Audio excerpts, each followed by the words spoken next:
And welcome back. Peace from that break. We are here in the JJ Zone, Join the Journey Radio. Today, talking about dating and what's the proper place for what you want in dating. Because last time we were talking about how dating is not about what you want. Dating is about what you bring.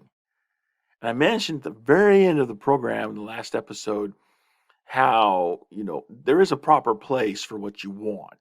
Okay, it's not like it's not like you're a cog in a wheel, and your happiness is about getting rid completely of what you want and just assimilating yourself into the board collective. Resistance is futile. No, no, no, it's not about that. It's not about that at all. There is a place for what you want and expressing what you want in the dating journey. The problem comes when so many of us are so focused on what we want to get out of a companion. We're so focused on receiving that we don't spend any time thinking about what we're going to be giving.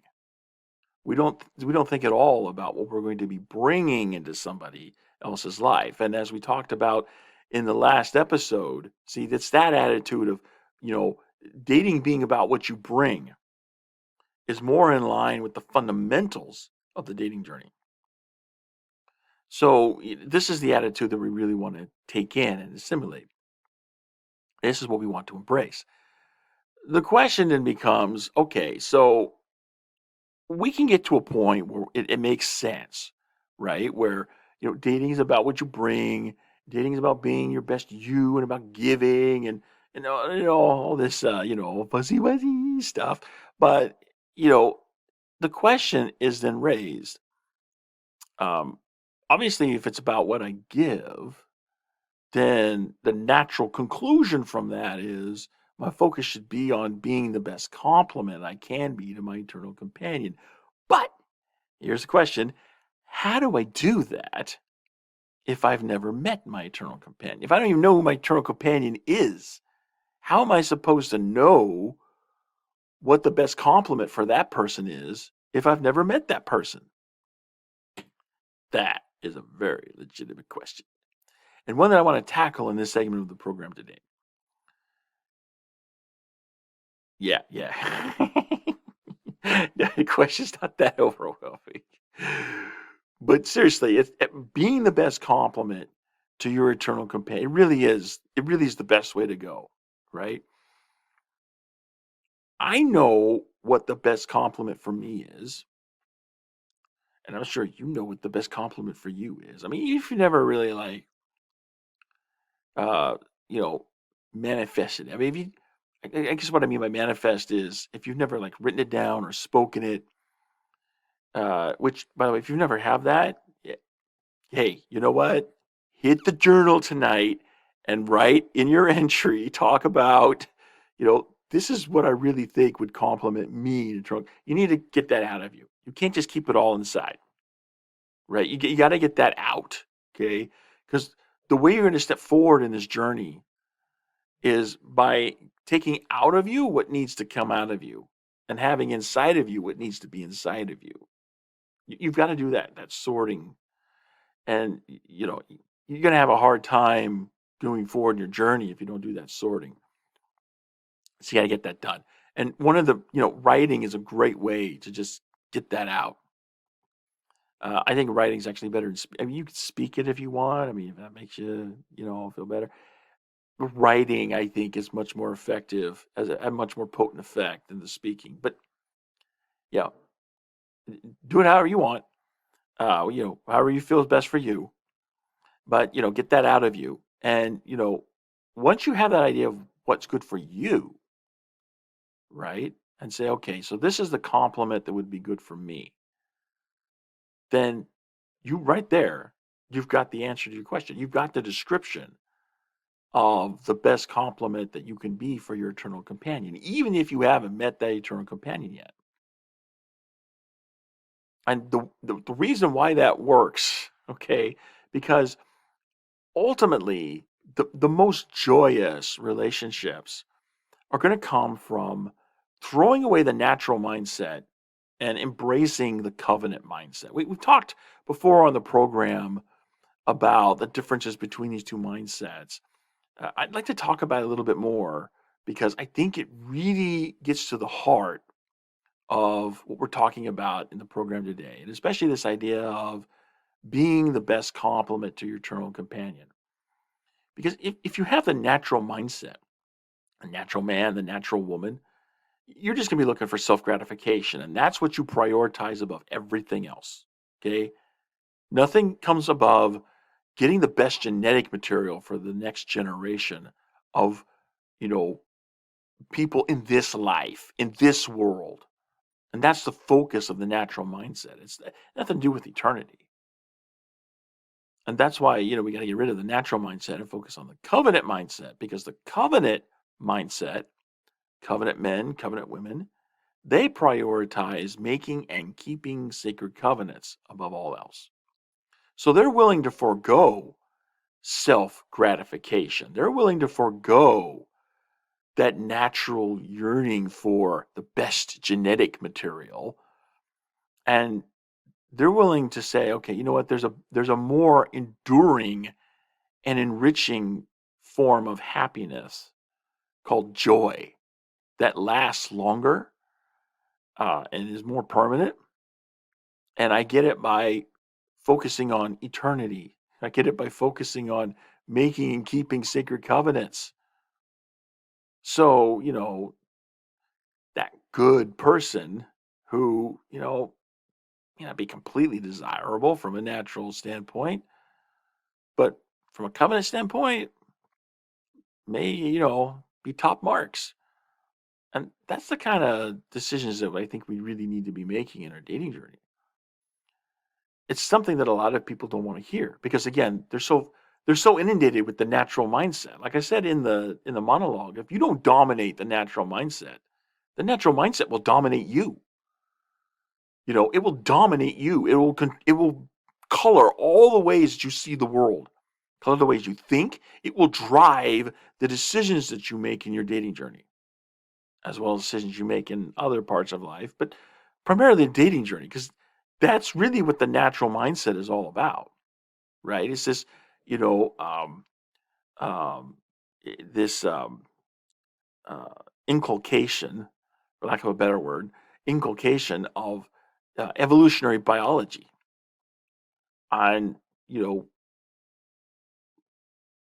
you just going after the best genetic material to increase the probability that the next generation of people are actually born and have a chance of survival, a decent chance of survival. That's really what it's all about. That's really what it all comes down to. And so, uh, you know, again, we've got to keep working on this because the natural mindset is something that you're not just going to conquer all at once. It's not something that's like, oh, well, uh, I had this really awesome spiritual experience one day, and I just felt really spiritual, and I want to do everything spiritual. And yeah, it's just okay. That was great in that moment, you know, but then the next day you get up, you know, it's you just go about life. I mean, what really changed? I mean, great, you had that spiritual experience, but what really changed?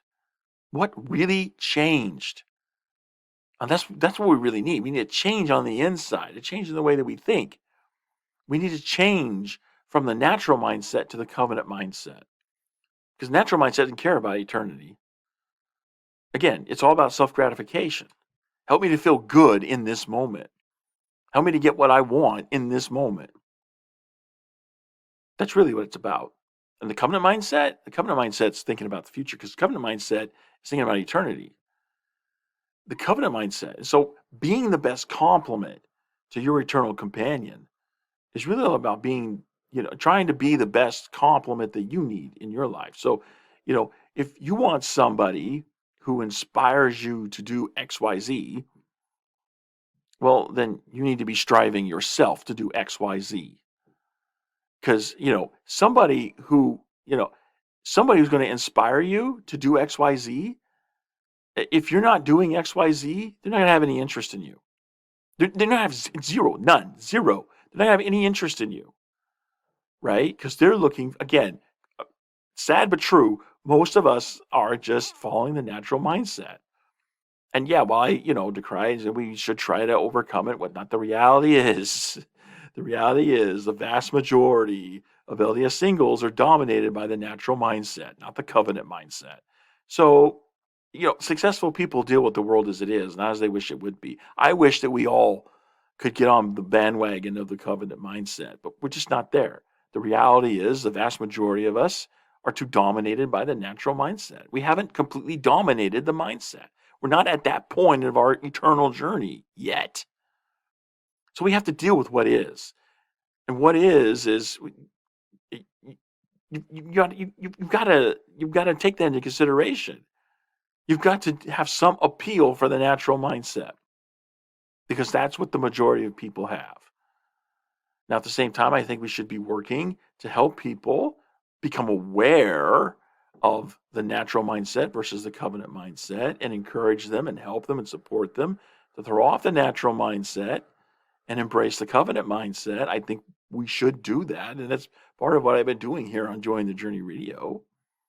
It's part of what I'm going to continue to do. But, things are the way they are. And so if we're going to be successful, we have to deal with things as they are. And unfortunately, this is the way things are. So, work on being a better you. Work on, making your life interesting, like we talked about in the last program. Work on being the best complement that you can be to your eternal companion. And if you haven't met your eternal companion yet, then the best you can do to be the best complement to your eternal companion is to strive to be what you would think the best complement to you would be. Because those are the things they're going to, because you'll broadcast out an energy that will attract that type of person that you need to be a complement into your life. You'll broadcast that energy that will attract it out. And, that it's really no more complicated than that.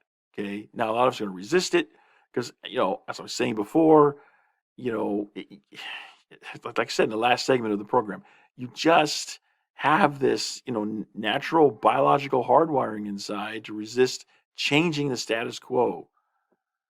But nothing's going to get better in your life unless you change the status quo. So you've got to ignore the yeah buts that keep coming in your head. Yeah, but that'll never work. And all the other associated excuses. Get rid of all of that. Own your life. Take responsibility. Take ownership. And say, I'm driving this train, buddy. We're going down this track. And, just you got to work on dominating that natural mindset, being the best you can be. That's how you be the best complement to your eternal companion. We're due for a break. Let's go take the break. We come back from the break. I'm going to continue this discussion. There's so much more I want to get into this. And wow, time's flying. I don't know if I'll be able to get to everything. So yeah, let's check that out. I'll see you after the break on the other side.